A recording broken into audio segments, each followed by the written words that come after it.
Hello friends, मैं आपका mentor AK Singh और आज आपके लिए बहुत ही बड़ी एक तरह से अप टू डेट है। क्यों अप टू डेट है? क्योंकि बच्चे बहुत सारे परेशान हो रहे हैं और परेशान किस चीज़ को लेकर हो रहे हैं? मार्क्स को लेकर। यानी कि आपके जो मार्क्स हैं, जैसे कि BA आपकी ग्रेजुएशन हो गए, ग्रेजुएशन में जितने मार्क्स को लेकर परेशान हो रहे हैं, लाइब्रेरी साइंस वाले स्टूडेंट बहुत सारे परेशान हो रहे थे। बहुत सारे बच्चों का कमेंट भी आया था कि सर क्या ना मार्क्स को लेकर TGT PGT के इंटरव्यू में बच्चों को निकाला जा रहा है। देखो, बच्चों को निकाला जा रहा है, वो स्वाभाविक बात है। आपको मैं बताता हूँ उसका कारण क्या है। बच्चों देखो, ये ऑफिशियल नोटिस है, ये वही नोटिस है जिसके बदौलत आज आप जॉब के लिए क्या हो रहे हो, इंटरव्यू देने जा रहे हो। तो इंटरव्यू देने जा रहे हो आप, ये सारी चीज़ें हमें कोई काम की नहीं है। अब यहाँ से चलिए देखते हैं। सबसे पहले TGT की जो PGT और TGT की बात लेके चलते हैं। आप जो TGT PGT की बात कर रहे थे उसमें देखिए, सीधे सीधे आपके लिखा हुआ है कि आपके जो मास्टर डिग्री है उसमें 50% मार्क्स होने चाहिए। किसी के 49.9 भी मार्क्स हैं तो वो भी नहीं चलेगा। ये एक चीज़ देख लेना आप। यानी कि इन्होंने साफ साफ लिखा था PGT में कि 49.9% भी नहीं चलेंगे, यानी कि 50% होने चाहिए आपके पास मार्क्स। चाहे आप कोई भी कैटेगरी हो, कैटेगरी वाइज इन्हें कोई मतलब नहीं है। 50% मार्क्स हैं, यानी कि। और दूसरा क्या है, इंग्लिश वालों के पास MA इंग्लिश होनी चाहिए, हिंदी वालों के पास हिंदी और संस्कृत, यानी अगर हिंदी है तो बिल्कुल ठीक है, और मतलब और Sanskrit with Hindi as one subject of graduation, यानी कि ये बात कही थी। अभी अब मैं लाइब्रेरी पे भी चल रहा हूँ, लाइब्रेरी वाले स्टूडेंट के लिए भी। फिजिक्स वालों के लिए physics / electronics / applied / nuclear. Chemistry वालों के लिए, यानी कि ये तो आप सब देख ही लेंगे। PGT वालों की तो कोई बात हुई नहीं, ठीक है। अब TGT वालों में भी क्या बात कही गई थी, TGT वालों की बात भी आपको सामने रख देता हूँ मैं। ये ट्रेंड ग्रेजुएट टीचर यानी TGT की बात कही गई थी। TGT में भी साफ साफ लिखा हुआ था,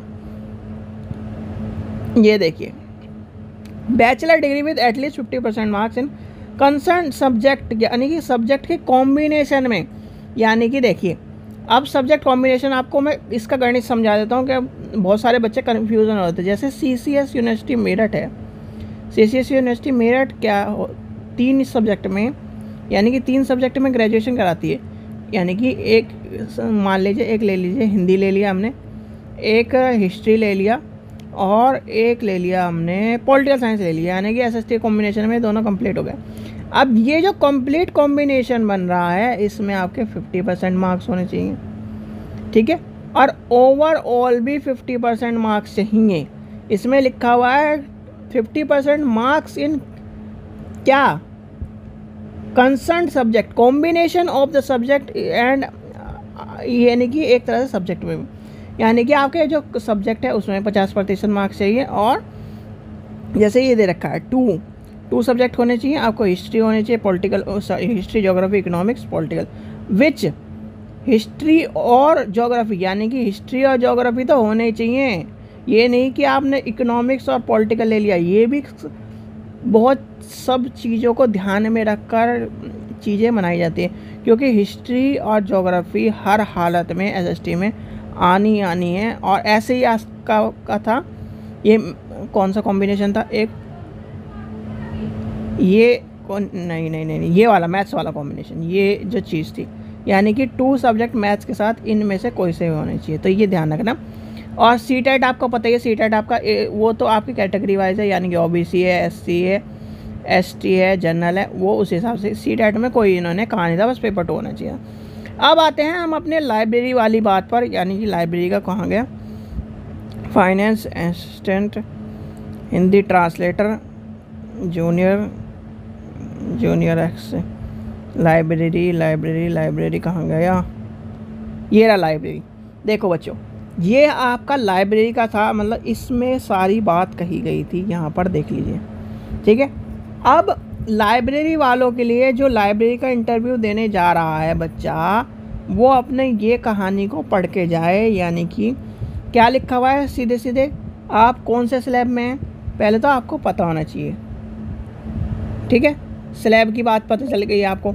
अब स्लैब की बात क्या कह रहा है, ये कह रहा है bachelor degree in library science, यानी कि पहली क्वालिफिकेशन क्या कह दी उसने, BLE या बैचलर इन लाइब्रेरी या BLS, यानी कि ठीक है। दूसरी कहानी क्या कही इसने, दूसरी कहानी कही ग्रेजुएट विद, यानी ग्रेजुएट हो आपके पास with 1 year diploma in library science with the recognised university, यानी कि आपके पास रिकॉग्नाइज्ड यूनिवर्सिटी का 1 साल का डिप्लोमा हो विद ग्रेजुएशन, वो भी चल जाएगा, ठीक है। फिर आगे क्या कहा है, वर्किंग नॉलेज ऑफ हिंदी और अंग्रेजी। ये कहानी जो सेकंड क्लॉज कह रहा है, सेकंड क्लॉज में जब आपने, जिसने भी खुद फॉर्म भरा है, यानी कि KVS का खुद फॉर्म भरा है और वहाँ पर एक कॉलम आया था, उस कॉलम में आपने देखा होगा हिंदी और इंग्लिश सेलेक्ट करना था, जिसमें कि आपका पूछ रहा था कि आप हिंदी में या इंग्लिश में किस में इंटरव्यू दोगे या आइदर। तो उसमें जो क्लॉज में आपको जिसने भी हिंदी डालती वो क्या नाम ब्लॉक हो जाता था, यानी कि फॉर्म वो आगे सबमिट नहीं होता था, इसलिए आपको इंग्लिश भी डालना पड़ता था। देखा है किसी ने, वही चीज़ यही कह रहा है कि आपको हिंदी और अंग्रेजी, यानी कि आपको जब इंटरव्यू देना है, इंटरव्यू देते टाइम आपको हिंदी और अंग्रेजी दोनों में बात करनी है उनसे। ऐसा नहीं लगे कि आपको हिंदी आती है, ऐसा ना लगे कि आपको अंग्रेजी आती है, यानी कि आप अंग्रेज बन गए तब भी दिक्कत है यहाँ पर, और हिंदी बन गए बिल्कुल तब भी दिक्कत है। ये IAS का इंटरव्यू नहीं हो रहा कि आपको अंग्रेज बन के भी काम चल जाएगा, यानी कि यहाँ पर आपको हिंदी में भी बात करनी पड़ेगी। और ख़ासकर ये हो रहा है नोएडा में इंटरव्यू, तो ये देख लेना हिंदी और अंग्रेजी में दोनों में बात करके चलना। फिर था डिज़ायरेबल में भी कि आपको कंप्यूटर की नॉलेज होनी चाहिए। भैया कंप्यूटर की नॉलेज लाइब्रेरियन के लिए मस्ट इम्पॉर्टेंट है। अगर आपके पास कंप्यूटर का सर्टिफिकेट है तो हर हालत में लगा देना, जिससे आपका ये पता चल जाए कि वो कंप्यूटर की नॉलेज भी रखता है बच्चा। नहीं है तो अपना कोई बात नहीं, वो फिर आपसे क्वेश्चन पूछ लेगा कि आपका कंप्यूटर की नॉलेज मतलब नॉलेज है कि नहीं, क्योंकि आपने कंप्यूटर नॉलेज पे उसमें फॉर्म में टिक करा हुआ है कि नहीं। तो ये सब चीज़ें कहानी थी, यानी कि आपका कहीं भी देखो बच्चों, यानी कि यहाँ से लाइब्रेरी शुरू हो रहा है और यहाँ PRT म्यूज़िक तक ख़त्म हो रहा है, यानी कि इस लाइन तक, इसमें कहीं भी 50% की कहानी नहीं लिखी हुई है कि ग्रेजुएशन में आपके 50% होना चाहिए, BLE में 50% होना चाहिए, इस तरह का कहीं भी नहीं लिखा है। चलिए आगे भी देख लेते हैं एक बार नोटिस को। वैसे तो क्या नाम कहीं नहीं लिखा, और सब में लिखा हुआ है कि BCom विद 50% मार्क्स, यानी कि फाइनेंस में सब जगह लिखा हुआ है कि मार्क्स की। अब इसमें देखिए ये क्या है, असिस्टेंट इंजीनियरिंग सिविल, इसमें भी ये लिखा हुआ है, इसमें भी कोई मार्क्स के ऊपर नहीं गया, यानी कि जो मार्क्स के ऊपर दिखाया हुआ है उसके ऊपर लिखा हुआ है। पर एटलीस्ट क्या नाम जो भी जितनी भी यूनिवर्सिटी है BLE में 50% मार्क्स सबके हैं। ग्रेजुएशन में हो सकती है थोड़े बहुत बच्चों के, यानी जैसे कि BA है BSc है उसमें कम हो सकते हैं, नहीं तो सब में बच्चों के BLE में 50% मार्क्स हैं। ठीक है बच्चों, अब यहाँ पर भी देख लेते हैं, यहाँ पर भी इस तरह की कहानी नहीं लिखी हुई है, सिर्फ सर्टिफिकेट के बारे में बात कर रहा है। चलिए आगे देखते हैं, ये OBC क्लॉज के बारे में बात कर रहा है, EWS के क्लॉज के बारे में बात कर रहा है। अच्छा जी आगे चलते हैं, मोड ऑफ सिलेक्शन बात कर रहा है, मोड ऑफ सिलेक्शन। फिर यहाँ पर आपका ये सारे डिस्ट्रिक्ट आ गए थे जिसमें आपका ये था कहाँ का पेपर होना है। 40% ये डिसेबिलिटी चाइल्ड वाला के लिए, यानी कि पेपर वालों के लिए था। ये सब चीज़ें सिलेबस अकॉर्डिंग टू इतना, हाउ टू अप्लाई ये था, ये पैसे थे, कितने पैसे वैसे लिए गए इनसे, और ये जनरल इंस्ट्रक्शन है, यानी कि इसमें कहीं भी 50% की कहानी नहीं लिखी हुई है।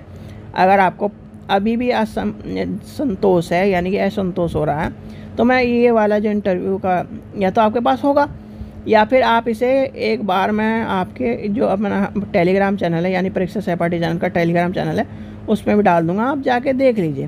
क्योंकि बच्चों परेशान हो के मत जाइए। अगर इस तरह की कहानी है, देखो इस तरह की कहानी वहाँ पर हो रही है, पहली बात तो होनी नहीं चाहिए, पर अगर हो रही है तो आप इस क्लॉज को, इस फोटोकॉपी को अपना एक प्रिंट आउट निकलवा के ले जाना।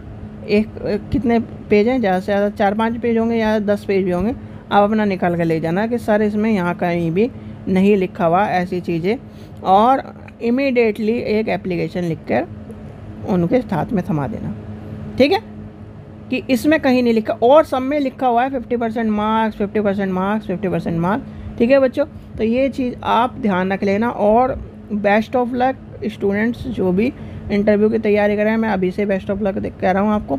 और जिसका भी पहला इंटरव्यू है, मैंने आपको कहा था जिसका भी पहला इंटरव्यू है 5-6 के आसपास, वो बच्चों इंटरव्यू होने के बाद, जो भी कहना सुन रहा है इस वीडियो को, इंटरव्यू होने के बाद मुझे भी एक बार बता देना, क्योंकि मेरे को भी तो एक्सपीरियंस मिलेगी आपका कैसा इंटरव्यू हो रहा है, क्या क्या क्वेश्चन पूछे जा रहे हैं। आप क्या करना, बस इसी वीडियो के नीचे डाल देना, नहीं तो व्हाट्सएप वाले जो ग्रुप है या व्हाट्सएप वाला जो नंबर है उसमें आप इंफॉर्मेशन डाल सकते हो, क्योंकि कॉल की दिक्कत रहती है कॉल में, क्योंकि स्पैम कॉल के चक्कर में कॉल उठाई नहीं जाती, ठीक है। आप व्हाट्सएप कुछ भी आपको इन्फॉर्मेशन चाहिए आप व्हाट्सएप पर मैसेज कर दो, आपको रिप्लाई ज़रूर मिलेगा, ठीक है बच्चों।